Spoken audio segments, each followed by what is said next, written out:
Hi, welcome back to TNC Talks Nonprofit with Mercedes and Scott. I'm Scott McAninch with the Nonprofit Council. Mercedes Alhaj with a Nonprofit Council. And we'd like to thank our sponsor for this year's podcast series, Methodist Healthcare Ministries. We appreciate their support. Without that, we would not make this possible. So I'm going to turn it over to Mercedes to introduce our guest for today. Yes, today we have Justin Holley with Thrive Youth Center. He's the CEO. Welcome. Thank you. Thank you. So the impetus of this show is, we have 250 nonprofit members in the Nonprofit Council, and everyone who leads their organization, we're like, how did you get into this position? Because I don't think many people wake up one day and say, oh, I want to run a nonprofit. Yeah. I don't think many people think that. So we're here to hear your story and how you fell into the role. And you can also share with us the mission of Thrive, because it's a pretty cool organization. Yeah. So we are the LGBTQ youth homeless shelter here in San Antonio. So we have a 16-bed shelter that's hosted by the Haven for Hope campus.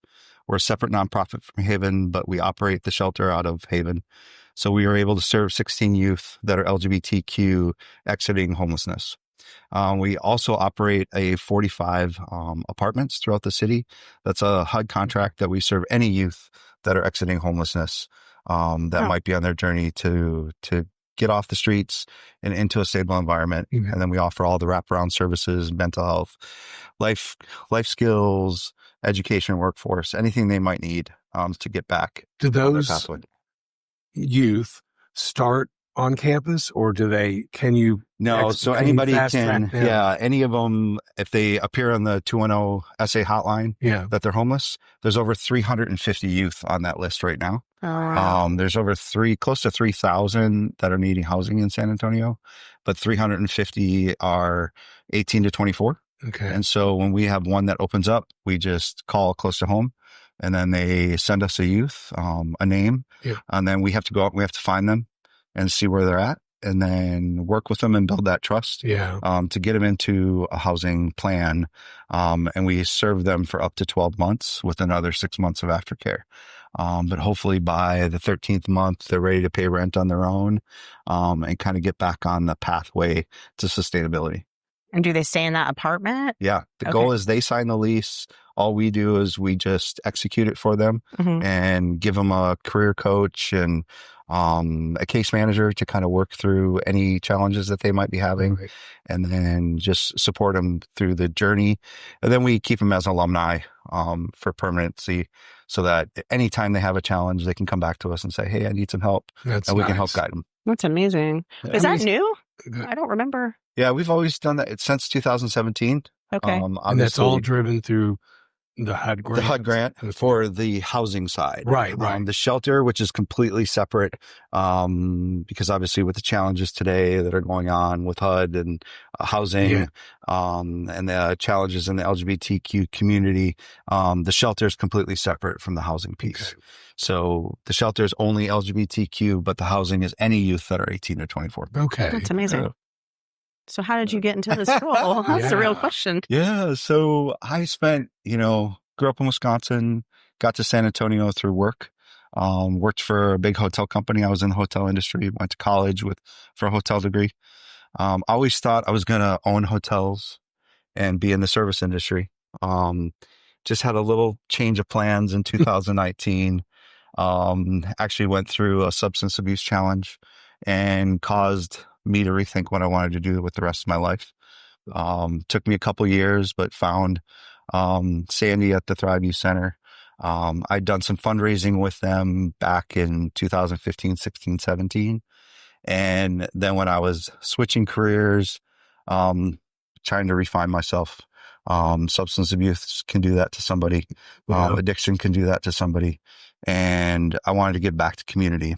But what I found is that my work in the service industry laid the foundation of understanding how to help people, and was able to then get with Sandy. She had a position opening for fundraising and development and ended up wanting to hire me. I don't know why. So worked with She's Sandy. like, this guy doesn't know anything about nonprofits and fundraising. Let's get him. Let's fool him. I'd served on a lot of boards throughout my time. So you kind of knew. I knew nonprofits and knew the space, had worked with a couple other nonprofits, But really, as a member of the LGBTQ community, there's not a lot of our nonprofits that serve our community. And so this one was unique because it was housing. And plus, I got to use the experience I had in substance abuse and recovery. A lot of our youth are going through that. And so to be able to have the opportunity to serve and give back to them to prevent what happened to me is very rewarding. Wow. So yeah, so I'm here. Got into the job, started in end of 22, and Sandy had me do a lot of fundraising, getting involved in the community. And then she retired. And then had the opportunity to become the executive director and now look at everything that we do, with kind of a business lens. Right. After having owned a hotel management company, worked in the service industry, it's kind of like hotels to shelter. Yeah. There's a lot of similarities. Yeah. I just don't sell beds anymore. We give them away for free. You fundraise for them. Yeah, fundraise for them and try to get as much money as possible to pay for it. But we have a lot of good partnerships in the community to be able to give back to the youth that need the support. Oh, I think you do a lot of creative things too. Yeah. I mean, I think you think outside the box. Yeah, you have to. And you have to understand, I think, who we serve. Mm-hmm. The population that we serve are youth that, have been either kicked out, running away from a home. They have trauma. And that trauma kind of manifests in ways that people don't always understand. Mm-hmm. Our community is clearly under attack right now when it comes to the transgender side of our community. And over 65% of our youth in our shelter are transgender. So making sure that we are creative in the way that we talk about their stories, but then get the community involved to show that they're a beating heart no matter what. Yeah. And they deserve a home just like anybody else does, and a life, and a sustainable life. But helping them figure out that journey is very critical to their success. How many are y'all one of several homeless? Yeah, we're only one of here? 5 in Texas. Our 16 beds represent 60% of the shelter beds for LGBTQ in the entire state. Wow. So where are the other? There's one in Houston. There's some host homes up in Dallas and Fort Worth. There's one in El Paso, and there's one in the Valley, and then there's us. So a lot of people say we get a lot of youth from all over the state, especially in rural parts of Texas that find out about us through our social media. Our social media is very creative. I have the most creative team out there. It gets to come up with crazy ideas on how to let people know we exist. And then we also partner with the California Center out in New York City. They're one of the oldest LGBTQ shelters that was created close to 30 years ago now. And they were the foundation of what Sandy found was out there. She went all across the United States over 10 years ago to figure out where LGBTQ homelessness was, and found there's an epidemic in the country. There's over 4.2 million youth living on the streets in the whole U.S., and they recognize that about 16% of them are that 18 to 24. And then of that, 40% of them identify in the LGBTQ community. So it was very unique. This was the first integrated shelter in the United States. So Haven for Hope and Thrive partnered. And so it was the first one in the entire U.S. to be able to be created and be able to last now 10 years. That's amazing. It probably helped the organization by having this, being a part of Haven, which already had the infrastructure, the dorms, the whole 9 yards. And what happens at Haven is absolutely incredible. And they were very open. When Sandy toured it 10 years ago, she saw some changes that need to happen. Of course, they operated on blue and pink lanyards. Well, then, that's gender construct. And a lot of people are like, well, what does that mean if you happen to be transgender female wearing a blue lanyard? That doesn't make sense. How does that help an individual? And so Haven was very open to changing those policies and did change them 10 years ago, which then created the environment to us to be able to exist there. And we've expanded over the years, started off with 10 beds. We went to 13 last year, and now we're at 16. And we have plans to develop to 24 beds, hopefully by the end of this year. That was my question. And then how we get more beds? plans to We branch out and get your own. Do you have some inside information? I don't know. I used to sit on the board back when Sandy I was guess we should mention that. And love her, love the mission. Yeah, our goal is to create an off-campus style housing project to where we could offer transitional housing as well as permanent supportive housing. There's just many people in our community. Right now, we have a waiting list of 10 people to get into the shelter. A lot of them won't qualify for housing projects through like HUD or any other vouchers, but yet they need that place to live where they can be in community. Yeah. So we're currently looking at a couple spaces in San Antonio that would allow us to build out a transitional housing project, as well as some tiny homes or townhomes that we could build out for small apartments to allow people to rent them at reasonable rates. And more affordable style housing, but on major bus routes close to downtown, on the near east side and the near west side of San Antonio, there's some opportunities for us. So hopefully we can launch that in the next 1 to 2 years. Very cool. Interesting. What are some of the other agencies besides Haven? You mentioned Close to Home that you guys work closely with. You name them, we work with them. We believe in community as the way for us to succeed. So Fiesta Youth, the Pride Center, any nonprofit that's out there that's serving homelessness, we'll partner with. Restore Education is an excellent one that we work with for educational opportunities. Yaz, which is all about youth homelessness, next level with the city. But we're really the thought leaders when it comes to housing insecurity. Yeah.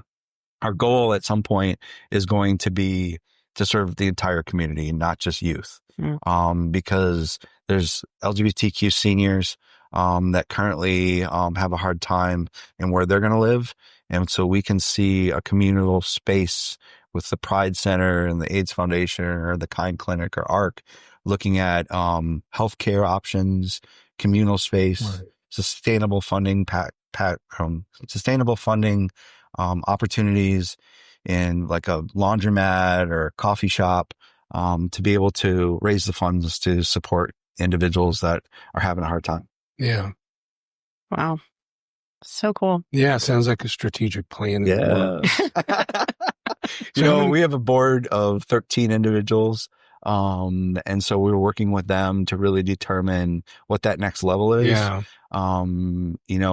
We look at organizations like Cornation. They raise a ton of money for agencies like ours throughout the year and are big supporters. And then just building out, a lot of companies have Pride ERGs. And so trying to figure out how we can partner with them to maximize volunteer opportunities. Yeah. And then we're launching this June, July, we'll be the first LGBTQ organization to be funded by the United Way of Bexar County. Oh, congratulations. We've been on the application process for the past 2 years, and they'll be helping support our mental health and our opportunity youth programs. Wow. What other local funders support? I mean, is it primarily the well-known or all the big ones? We apply for any of the foundation grants. Yeah. HEB is a supporter of us. Not only in financial support, but workforce support. So one of the biggest challenges that we face are corporations have a hard time understanding how to employ transgender individuals. And that space is very hard for people to understand.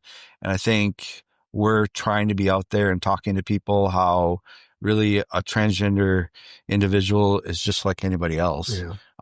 Just kind of try and destigmatize. Yeah, destigmatize it, and then getting them on the opportunity to be, if you think back to when most of us grew up, you want to be part of something bigger than yourself. Right. And, that was one of the challenges for me in my life was I never felt like I was part of something.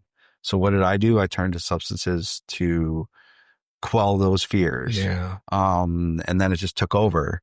And so if we can help get rid of some of those stigmas to help individuals get out of that, and they don't have to use substances or live on the streets or run away, we can help change that trajectory and get them into being who they are. Once I was able to learn who I was and what I wanted to do with my life, I'm probably the happiest I've ever been. And I get to give back. And I just want us to make sure that our youth get that same opportunity. And if we can do that, they don't have to go to the streets. They don't have to live a life where they're in fear. All right. And I think if we can just do a little bit of that and help them, there's an opportunity to change some lives. I remember 100%. when I was on the board, y'all did a lot of, you assisted transgender, like getting their gender markers changed. Yep. With the climate now, is that not possible? Yeah, it's in especially in the state of Texas, it's you can't change a gender marker, you can't change an ID. You can't kind of overnight happened. That happened. Yeah. Obviously we don't serve anybody under 18. In the state of Texas, they're considered runaways at that point and have to go through CPS, and BCFS. So, no one can be served under 18. And that is the current law, that if you're under 18, you can't access gender affirming care. If you are over 18, you can access it. But it is not easy. Most doctors have said they're not going to cover it just because they have the fear of being targeted. Just like Planned Parenthood and some of these other organizations when they're trying to offer these services. So a lot of people are fleeing Texas, and going to other places, but we know we have to be here and be strong for our youth, because they don't have the opportunity to flee. They can't really just get on a plane and go someplace else. So we want to make sure we're here and can give them at least a safe, inviting place where they can stay until they can figure out what they want to do. But yeah, it's a challenge right now. I bet. And there's going to be, over the next couple of years, it's going to probably get worse before it gets better. And as the funding situation for y'all leveled, I mean, I'm not sure how much of HUD we're about funding was. Yeah, we're about a 70-30 split. Okay. We were a little fearful in the start because they did freeze ELOCs, which is how any of the organizations that get reimbursed from HUD get reimbursement. That's how you draw your money down. So that was shut off for a little bit. The courts have forced it to open back up. So we've really taken the approach to make sure we're billing what we can. That's why it's so important for us to have unrestricted funding. And that's why we get creative in some of our ways of like the big give. I was going to say. So the big give, last year we did a whole Golden Girls theme, which we were able to raise the most we've ever raised at over $27,000.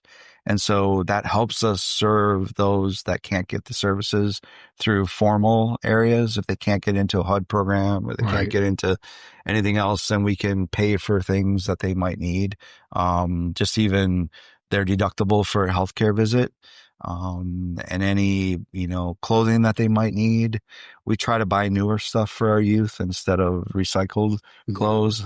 They deserve good stuff just like anybody else. Right. And so the big give is one way that we can absolutely raise those funds, to provide those services. That's amazing. Yeah. Justin, for those listening and want to get more involved with your organization, what's the best way to do that? Oh, yeah. You can look us up on the web, thriveyouthcenter.org. Follow us on, of course, all of our social media channels, Instagram. LinkedIn. I might be missing out. I don't think I follow you guys on social, but it sounds like I need to. Us on because we have tons. Leo is our social media expert, and he does a lot of creative videos and stories of our youth. So if you follow us on any of the social media challenges at Thrive Youth Center, when you connect, if you want to join our Metamorphosis Society, that's where people can be monthly donors to us at as low as $5 to $10 a month to support our mission. It adds all up to get opportunities to come out and see our youth and spend some time with them, as well as we do Thrive Connect community events monthly, to connect the community as a safe and affirming place where our community can be and be together. Thank you so much for sharing your story and being, some of the challenges that you faced in your life and turn that into a positive thing. And we're just grateful that you're doing the work that you are in our community. So thank you. Well, no, and thank you to the Nonprofit Council, because we couldn't get the resources that we need if it wasn't for resources that the Nonprofit Council affords us as a member. Thanks. The work you all do to bring us all together as nonprofits makes sure that our community is stronger because of it. So Thank you. And Dave. That's why we do it. Yeah. And that's the beauty of all of y'all competing, Yeah. In the space of fundraising but not with services and certainly not supporting one another. Yeah. And we see that on the internal side, y'all's communication and sharing. And again, it's pretty beautiful. why we do it. Yes. Allison. Yeah. So thanks for joining us. We appreciate it. And thank you all for listening and watching. And thanks to our sponsor, Methodist Healthcare Ministries, for helping bring this series to everyone. And we will see y'all next time with another TNC Talks Nonprofit.